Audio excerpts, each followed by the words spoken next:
আসসালামু আলাইকুম। বালা আছেন হলো আপনারা? আশা করি বালা আছেন। আমি আলহামদুলিল্লাহ বালা আছি। তো আজকেও কয়েকদিন পরে হই সন্ধ্যার সময় একটা নাস্তা বানাইতে, নাস্তা কিতা বানাইতাম, নাস্তা তেমন করে কিছু আসিল না। তখন হই যে দেখি হাতর একটু মানে ট্রাই করবো, হাতর নুডলস বানাইতাম। তো ট্রাই করলাম, দেখো কিতা করলাম, আমি একটা খাই গুললাম আটা বা ময়দা দিয়ে যে কোনো স্তাদে গুলা যায়, আমি আটা দিয়ে করছি আর সামান্য লবণ দিছি, দিয়া ওই দেখো রুটির মতন করলাম।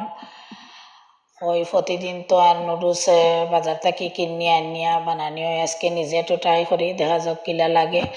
তো খুবই মজা হয়েছে, মানে বুঝাও গেছে না যেন আমি নিজের হাত দিয়া যেন বানাইলাম, বাচ্চানতে বুঝছেন যেন বাজার থেকেও আনছি, তারারে অনেক সুন্দর ডেকোরেশন করিয়া খাবাইছি। এটা আমার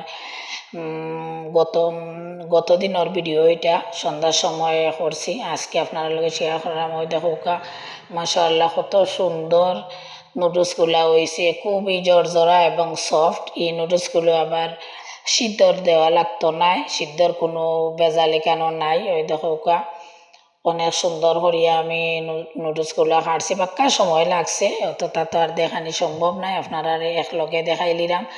আর এখানে টমেটো, পেঁয়াজ, বাখর পাতা, গাজর, আলু সব কিছু আমি সুন্দর করি, কাঁচামরিচ সবটা আমি সুন্দর করে কাটিয়া কুটিয়া রাখছি। এখন আমি পাকঘর আইলাম, পাকঘর আইয়া সবগুলো এখন ভাজি করবো সুন্দর করিয়া।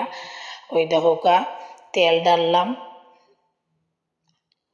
এখন পেঁয়াজ দিমু, সবটা দিমু, দিয়া সুন্দর করে লাড়িয়া পরে আমি নুডলসগুলা ভাজি করিলাম। যে জেলা আমরা নুডলস মানে সচরাচর বাজার থেকে আনিয়া করি ওইরকমও, খালি কি একটু তফাৎ যেন বাজার থেকে আনলে সিদ্ধ দেওয়া লাগে, আমি কেন কোনো সিদ্ধ ছাড়াও করলাম, কেননা এইলে আমি যে সিস্টেমে করছি কেন সিদ্ধ দেওয়া লাগতো না, খুবই সফট হয়েছে, সিদ্ধর কোনো বেজাল নাই। খালি মানে সপ্তাহ এক লাখানো আর বাকি সপ্তাহ এক লাখান হয়তো পেঁয়াজরে একটু আমি লাল করমু, লাল করিয়া সুন্দর করে ভাজিয়া এখন আমি আস্তে আস্তে সপ্তাহ দিলাইমু। ওই দেখো পেঁয়াজ, কাঁচামরিচ, ধনিয়া পাতা আর আলু আগে সিদ্ধ দিয়ে রাখিছিলাম, আলু আর গাজর সিদ্ধ হালকা দিয়ে রাখছিলাম। তো এখন ওগুলোও দিলাইলাম, দেওয়া সুন্দর করিয়া আমি ডেকোরেশনটা করিলাইমু, রান্ধিয়া বাড়িয়া দেখবা, আপনারা লগে শেয়ার করমু। ওই দেখো কত সুন্দর লাগে। সবটা আমি আস্তে আস্তে মানে কম, মানে স্পিড আগুনের কিতাটা স্পিডটা কম আছে, মিডিয়াম কিতাত রাখছি, নাইলে জ্বলি যাইব। আর একটা ডিম দিলাম, এই দেখো একটা ডিম দিলাম, ডিম দিয়া একটু পরে আমি লাড়াচাড়া করবো, কেননা ডিমটা একটু শক্ত হয়ে গেলে মানে সুন্দর হয়, সাদাগুলা সুন্দরভাবে ডিমর মিক্স হয়। এই দেখো সবটা আমি মিক্স করি লাইছি, এখন আরো হালকা কতক্ষণ বাজমু।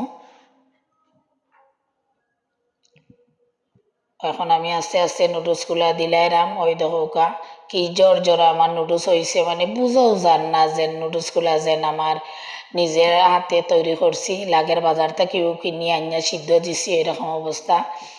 তো আসলে বুঝছিও না যেন এইরকম মজা হইব। মাশাআল্লাহ অনেক মজা হয়েছে নুডলসগুলা, আর জর্জর হয়েছে। ওই দেখো আপনারা লাড়ার সময় দেখাইলাম জর্জর হয়েছে, আর লাড়াটা একটু সাবধানে লাড়লে আরো ভালো হয়, কেননা বাংতো নাই, আরো জর্জরা থাকবো, সুন্দর থাকবো।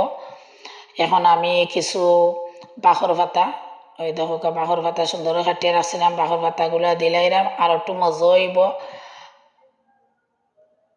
এখন আমি আর একটু লাড়াচাড়া দিয়া নুডলসগুলা নামাই দিব, নুডলস মানে ওই গেছে, আর তেমন বাকি নাই। এখন হওয়া পরে আস্তে আস্তে সবরে আমি পরিবেশন করি লাইমু। ওই দেখো আমার নুডলসগুলা কিন্তু হয়ে গেছে। এখন সবরে আমি বাটিয়া দিলাইমু, অকলে খাইলি বা কিলে হইলো আমার নুডলস জানাইবা। আমার কাছে আসলে চমৎকারও লাগে, আর খাইতেও খুব মজা হয়েছে। তার সকল আপনারা বালা থাকুকা। আসসালামু আলাইকুম।